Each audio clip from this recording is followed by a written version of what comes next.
sa Calamba. Isang payak na tahanan ang naging duyan ng isang pambihirang paglalakbay.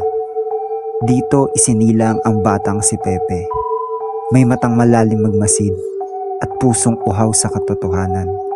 Isa siyang batang maumulat sa liwanag sa gitna ng kadiliman.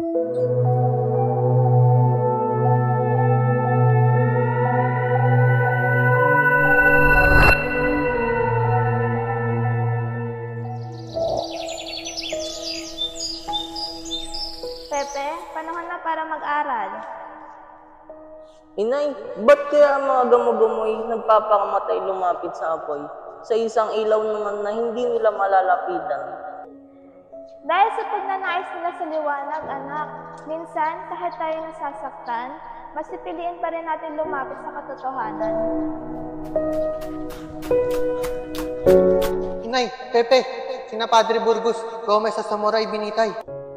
Tatlong pari, ba't sila pinatay? Dahil pinaglaban nila ang karapatan ng bawat Pilipino, anak, tandaan mo yan. Isusulat ko ang kanilang kasaysayan. Mamumulat ang bayan. Hindi ko sila kalilimutan. Sa isang simpleng tanong ng kabataan, nagsimula ang apoy na maglalatag ng landas para sa isang bayan. Si Pepe, ang batang gamo-gamo, ay unti-unting nagiging ilaw ng kanyang henerasyon. Sa paglayo ni Rizal mula sa kanyang bayan, lalong luminaw ang kanyang pagmamahal dito. Sa lupaing banyaga, hinubog ang kanyang damdamin at isipan sa pagitan ng lungkot, pangungulila at pagkadismaya. Pepe, pinatalsik tayo sa Calamba. At ang mga private tinasang din ang mga buwis. Tuloy sa lahat, ang nanay kinulong. Hindi ako titigil. Huwag sila matakot sa espada. Kundi, matakot sila sa isang pluma na hindi napuputol. Sa kanyang pagsusulat, tinig ng bayan ang lumitaw. Sa kanyang panulat, sumigaw ang mga inaaping hindi kaya magsalita.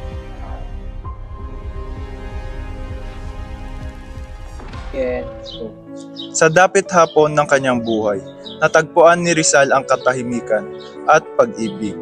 Ngunit kahit ang puso niya ay natuto muling magmahal, hindi niya nakalimutan ang kanyang bayan.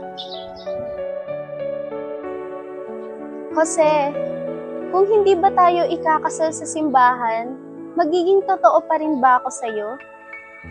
Sa harap ng Diyos, ikaw ang aking asawa. Sa mata ng tao, baka hindi. Pero sa aking puso, ikaw ay akin. Ito ang may aalay ko. Simple man ito. Totoo ang damdamin ko. Hindi mo kailangan magpaliwanag. Sasamahan kita hanggang sa huling hakbang mo. Ang kanyang puso ay sa bayan. Ngunit sa mga mata ni Josephine, siya ay isang simpleng taong umiibig, nagmamahal at nasasaktan din. Sa huling gabi ng kanyang buhay, si Rizal ay hinarap ng tanong na higit pa sa kamatayan. Ang pagtalikod ba sa paninindigan ay kapayapaan o pagkatalo? Jose, sumulat ka ng isang retraksyon. Ibalik mo ang pananampalataya mo sa simbahan. Isang hiling lamang bago ka humantong sa kamatayan. Kung ito man ay pagbabalik loob, ang Diyos na ang bahalang humusga. Hindi ko ito sinusulat dahil sa takot, kundi para sa pamilya ko. Sa kanyang katahimikan, higit na narinig ang sigaw ng kanyang prinsipyo. At dumating ang wakas, ngunit sa kanyang huling hakbang, niyugyug niya ang buong kalipunan.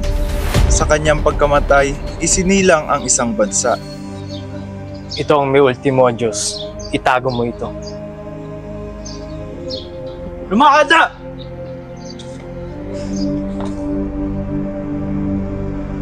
Sundalo! Apunte! Fuego!